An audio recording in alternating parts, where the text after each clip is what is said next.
It started with a shouting match outside a quiet coffee shop. The sun wasn't even fully up yet, but a small crowd had already started to gather.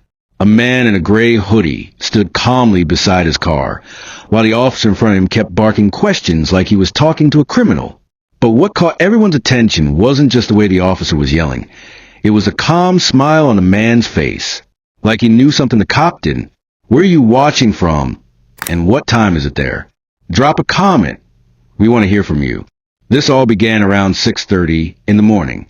The neighborhood was quiet, a peaceful kind of morning where people sipped coffee, walked their dogs, and got ready for the day. The man in the hoodie had just grabbed his regular cappuccino and was about to unlock his car when the police cruiser pulled up. No sirens, no lights, just a slow roll to the curb like the officer had been watching him for a while. The cop stepped out, hands already resting near his holster, and approached him with the kind of energy that said, "I'm in charge here." "You live around here?" the officer asked sharply. The man looked up confused. "Yeah, couple blocks away." The cop didn't look satisfied. "You mind telling me what you're doing here?" The man raised his coffee slightly and said, "Getting coffee." The officer stepped closer. "Don't get smart with me. Show me some ID." The man didn't flinch. "Did I do something wrong?" That question, polite but firm, seemed to light a fire in the officer. "You're loitering, acting suspicious. Just show me some ID." People nearby had started to notice the tension. A woman walking her dog slowed her steps. A man in a business suit paused with his phone in hand. The air had shifted. Something wasn't right. The man in the hoodie kept his cool. "I'm not loitering. I just came out of the shop 2 minutes ago. I'm not doing anything illegal." The officer's tone turned darker. "You think you know the law better than me?" I said, "Show me ID." "I don't have to, unless you have a reason to stop me," the man replied. Calm, measured, like he knew his rights. The cop's face reddened. "People like you always think you're above the law," he snapped. The words came out like venom, and the crowd's reaction was immediate. A couple gasped. A few whispered. Someone started recording. But the man still didn't react. He just stared at the officer. Not afraid, not aggressive, just waiting. The officer shifted his stance, now visibly frustrated. "Step away from the vehicle. Put your hands where I can see them." The man didn't move. "Sir, I haven't done anything. Why are you escalating this?" "Because you're refusing to comply," the officer barked. "Backup is on the way. You'll answer my questions one way or another." He turned his radio, giving a vague description. "Got a male subject, gray hoodie, refusing comply. Requesting backup, possible threat." A threat? The man wasn't even holding anything but his coffee.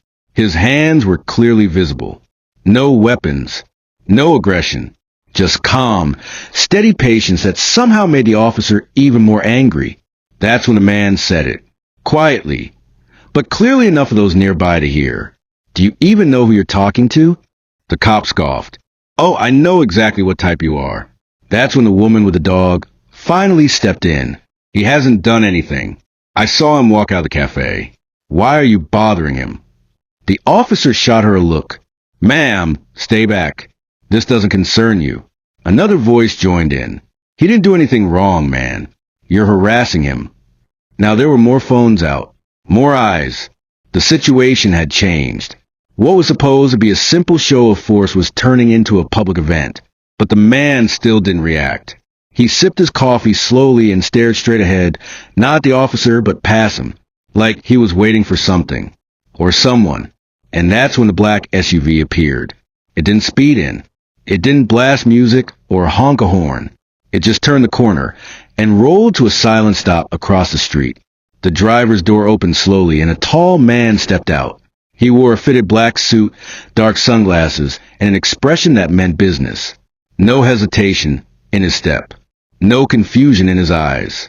He looked like someone who had walked into high-tension situations before and always came out on top.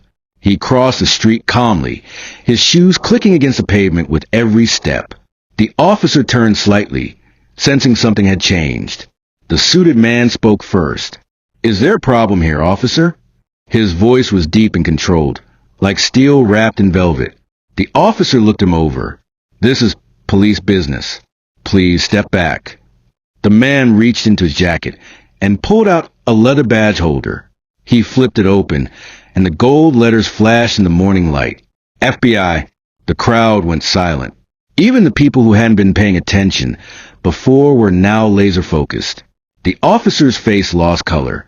"I didn't know," he didn't say. The suited man cut him off. "That man is my brother." You could hear a pin drop. The officer swallowed hard. He wouldn't show ID. He was being difficult. "He doesn't have to," the agent said firmly. "You had no probable cause. No reason to stop him. No reason to escalate." The officer stumbled over his words. He looked suspicious. "This is a high-crime area." "High crime area?"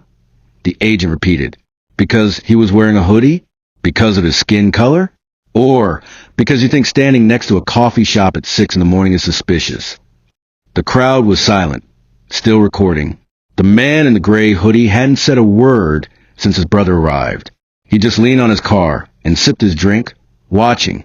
The officer tried to recover. "Look, I didn't mean..." He just wasn't cooperating. "Your badge number," the agent said suddenly. "Now." The cop hesitated, looking around. "I said now," the agent repeated, stepping closer. The officer finally gave it. The agent took out his phone and typed it in. "This will go to Internal Affairs. And to the press, if needed." "You don't need to do that," the officer mumbled. "I was just doing my job." The agent raised an eyebrow. "You call this doing your job?" The man in the hoodie finally spoke again. "He does this because no one stops him. Until now." The agent turned to his brother. "You okay?" "Yeah, I knew you'd come." The officer stood frozen as the brothers nodded to each other, an unspoken conversation passing between them. The agent turned back to the cop.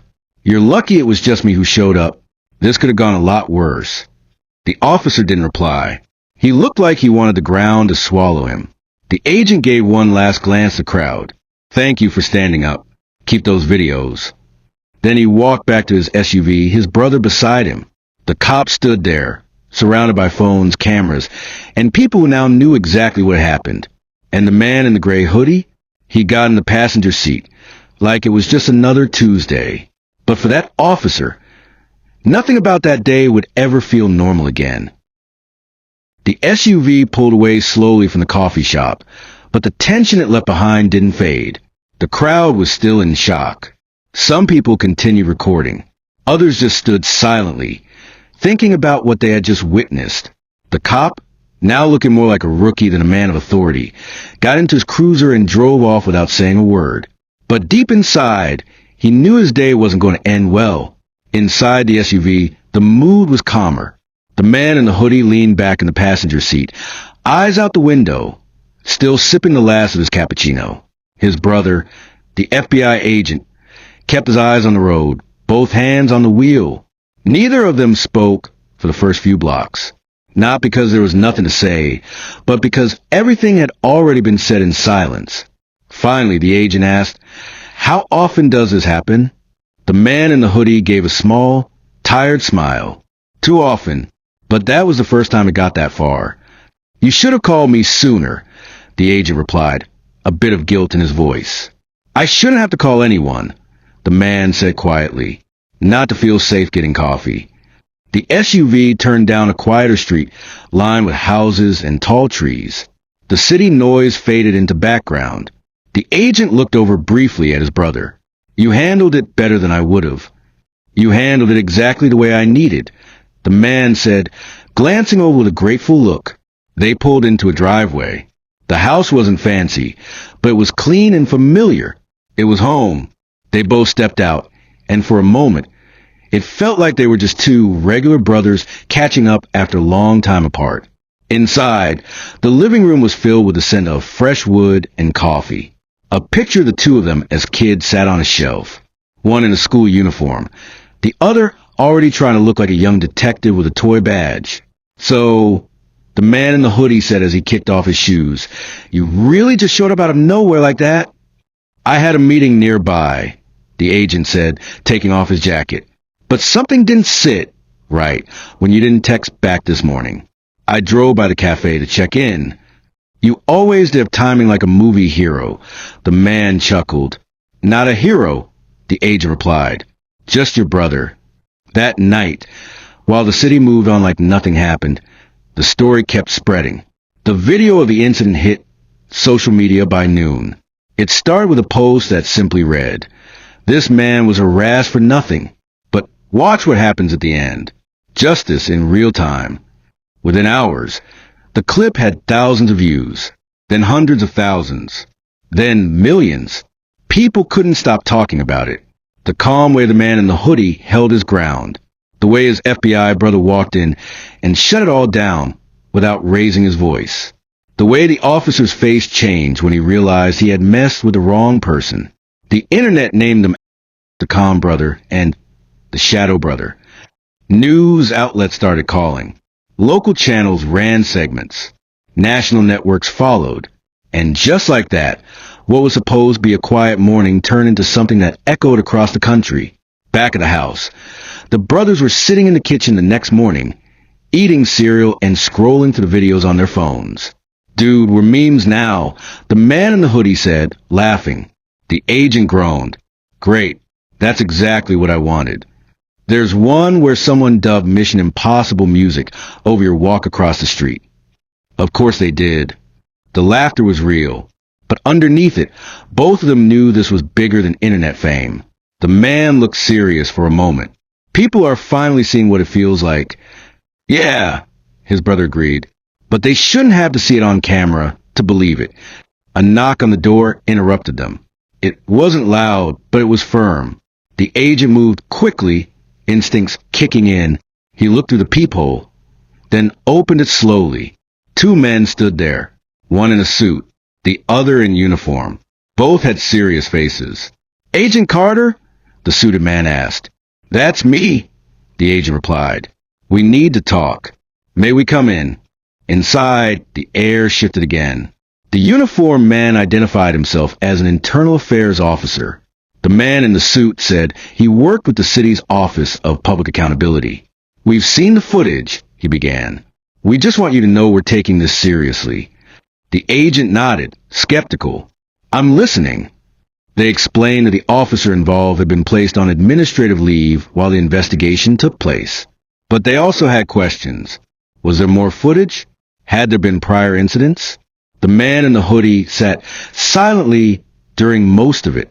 When they turned to him, he finally spoke. "I just want to be able to live my life. I don't want to be famous. I don't want to be a symbol. I just want to get coffee without someone seeing me as a threat." The room went quiet. The suited man nodded slowly. "Understood. We'll be in touch." After they left, the brothers sat in silence again. Then the man in the hoodie said, "So, what now?" The agent stared at the wall. "Now it's bigger than us." And he was right. The video had sparked debates all over the country. News panels argued over what the cops should have done differently. Civil rights groups called for his dismissal. Law enforcement unions pushed back. But what mattered most were the quiet stories in the comments. People saying, "This happened to me too." People sharing moments they never had the courage to speak out about. One comment read, "I've been that guy in a hoodie, but I didn't have a brother in the FBI. This gives me hope." Another said, "It shouldn't take a badge to be treated with respect." And then something unexpected happened. The police department released a statement. Short, careful, but it admitted the incident had not been handled correctly. It promised better training, more accountability. It wasn't enough for some, but it was a start.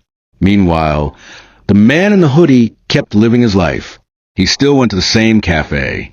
He still walked the same streets. But now, people recognized him. Some gave nods.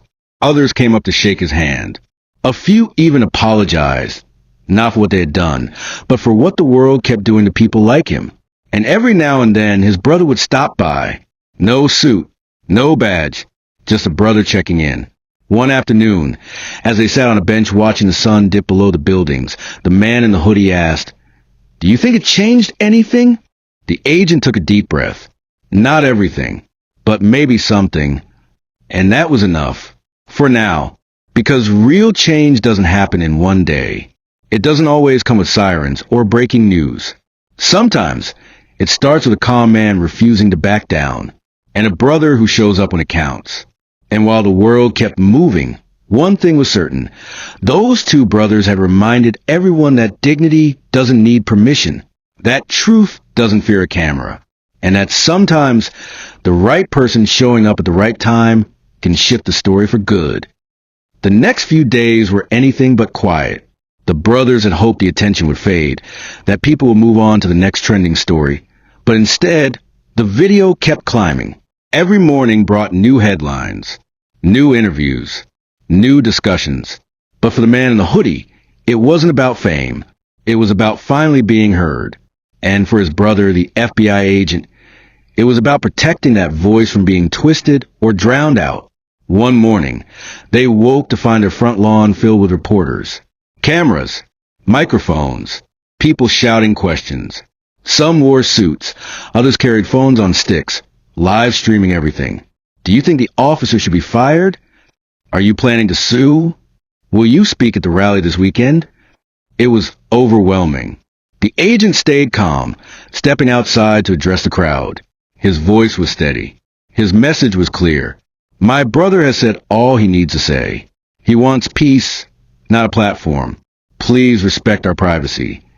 But even as he spoke, he knew it wouldn't be that easy. Later that day, a sleek black car pulled up outside their home. A woman stepped out, confident, professional. She introduced herself as a lawyer, not one of the flashy ones from TV, but someone who had spent years fighting quiet legal battles for people whose voices were usually ignored.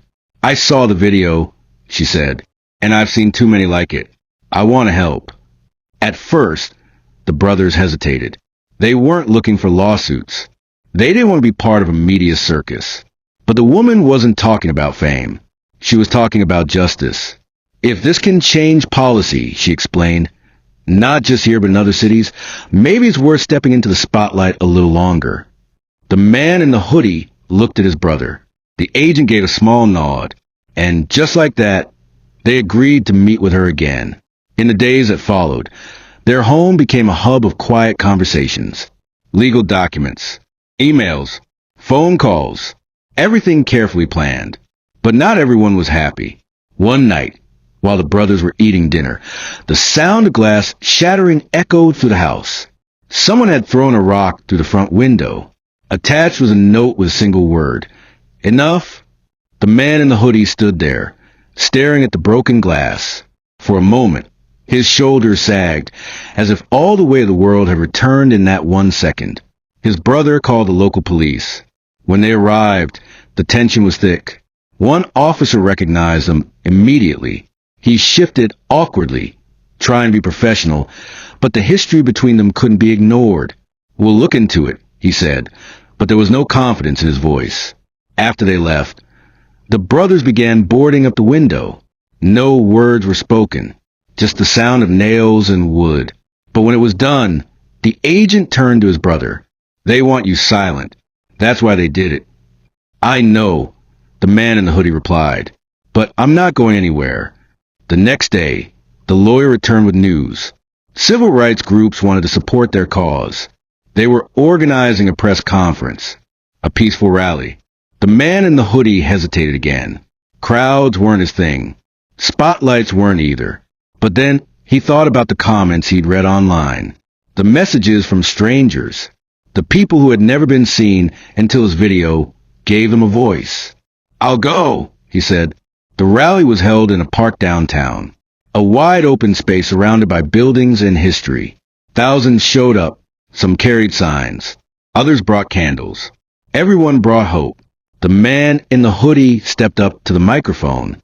He looked out over the sea of faces, nervous at first, but then he saw a kid wearing a hoodie just like his, and another one holding a sign that read, I'm not a threat. He cleared his throat. I didn't ask for this attention. I didn't want to be in the news. I just wanted coffee. But what happened to me isn't just about me. It's about everyone who's ever been judged for what they look like instead of who they are. The crowd grew quiet, hanging on every word. I stayed calm because I've had practice. More practice than anyone should. But no one should have to stay calm when they're being treated like a criminal for existing. No one should have to prove their worth on the sidewalk. People began to clap. Some stood with tears in their eyes. My brother showed up because he knew something wasn't right. He used his badge the way it should be used, to protect, not intimidate. And I hope more people like him step up. The cheering grew louder now. I'm not a hero. I'm just tired. Tired of pretending everything's okay. Tired of pretending I'm not scared every time I leave the house. But maybe now something can change. Maybe now someone will listen. He stepped back. The crowd erupted in applause. Afterward, people lined up to shake his hand, thank him, share their own stories. It was overwhelming, but it was also healing. For every hateful message he received online, there were hundreds more filled with support. But the battle wasn't over. Later that week, the officer who had harassed him was officially suspended. The department released another statement, this time with more urgency. They announced new training programs, an independent review board, community listening sessions. Some said it was performative. Others said it was progress. The man in the hoodie didn't say much. He just kept showing up to meetings, to interviews, to schools where students wanted to hear his story. His voice became steady, his message clear, and his brother never left his side. At one community forum, a young man stood up, nervous, hand shaking. I've never spoken in front of people before, he said, but watching your video, it gave me courage. I've been stopped more times than I can count. I never said anything, but I'm saying something now. The man in the hoodie smiled. That's how it starts.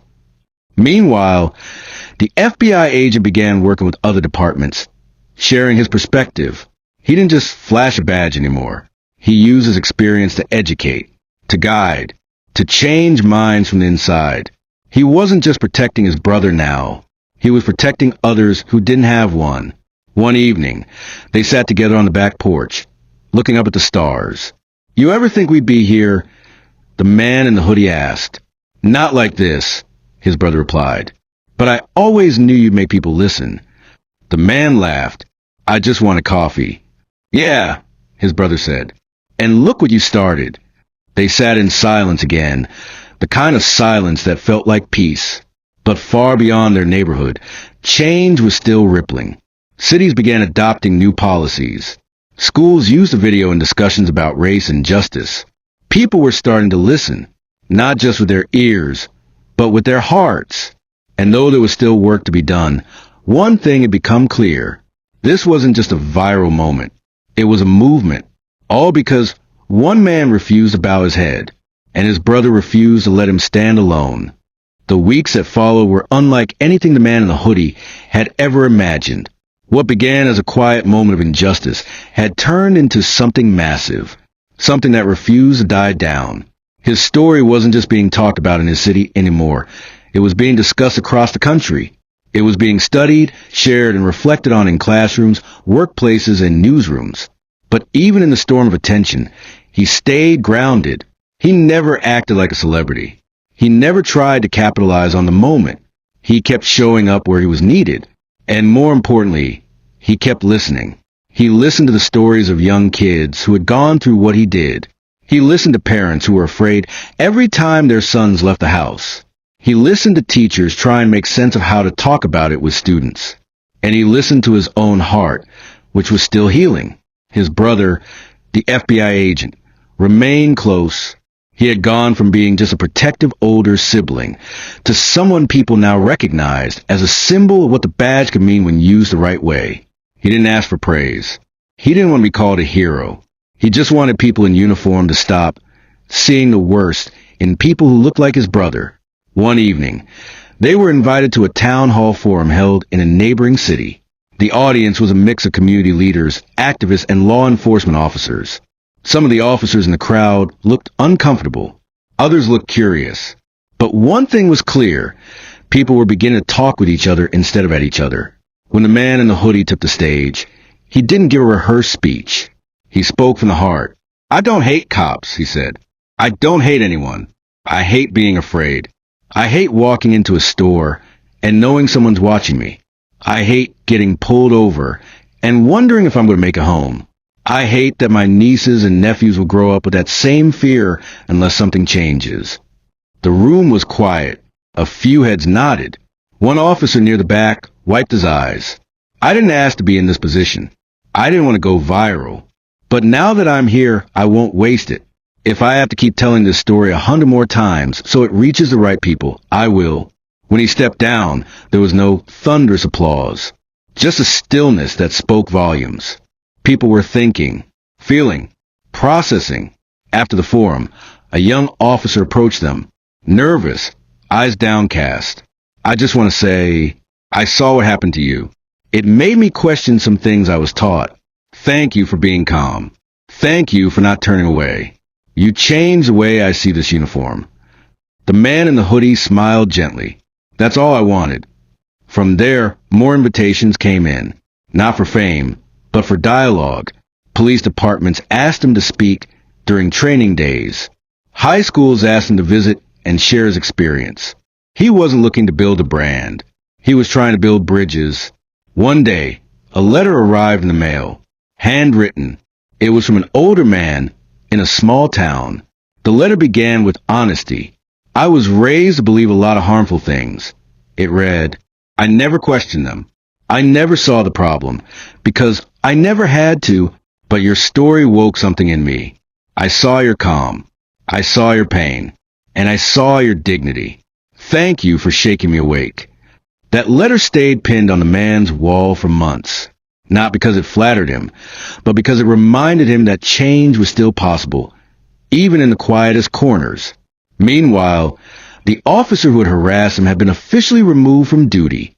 The department had no choice after public pressure and internal reviews. But surprisingly, the man in the hoodie never celebrated his downfall. I don't want revenge, he said in an interview. I want accountability. And I want better systems. So the next guy doesn't think he can get away with it. People respected that. It wasn't about destroying someone's life. It was about rebuilding a broken one. One day, a call came from Washington, D.C. A nonprofit group was holding a national conference on community safety and justice. They wanted the brothers to attend and speak together, side by side. The man in the hoodie wasn't sure, but his brother looked him in the eye and said, let's finish what we started. So they went. The conference hall was filled with lawmakers, law enforcement leaders, educators, activists, and everyday citizens. Some were skeptical. Others were hopeful. But no one could deny the power of the story these two men shared. When it was his turn to speak, the agent stepped to the podium first. I wear this badge not because I think it makes me better. I wear it because I believe it comes with responsibility. To protect, to serve, and to listen. My brother could have been just another statistic. Instead, he became a voice. And I'm proud to walk beside him. Then the man in the hoodie took the microphone. He didn't have notes. He didn't need them. I'm here today because one man made a terrible decision. But another man, my brother, chose to show up. Not just physically, but fully. He didn't try to silence me. He stood with me. And maybe that's what we need more of.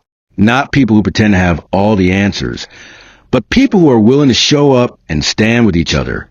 The crowd rose to their feet in a standing ovation. Not because it was rehearsed. Not because they were told to, but because it was real, and people can feel what's real. After the event, the brothers took a quiet walk through the National Mall, past monuments built for others who had stood up, spoken out, and paid the price for progress. Do you think it's really making a difference? The man in the hoodie asked. His brother looked out at the reflecting pool, then back at him. I think it already has.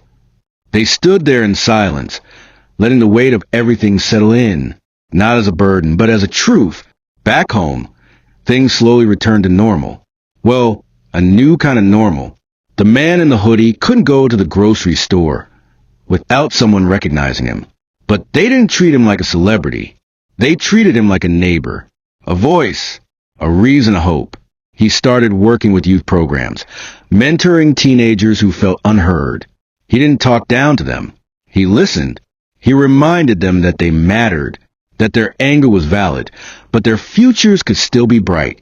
One day, a teenager asked him, "If you could go back and avoid the whole thing, would you?"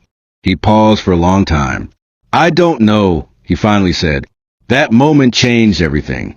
It showed me the worst of what people can do, but also the best of what people can be." As spring turned into summer, the brothers remained close, closer than ever, not just because of what they went through, but because of what they stood for.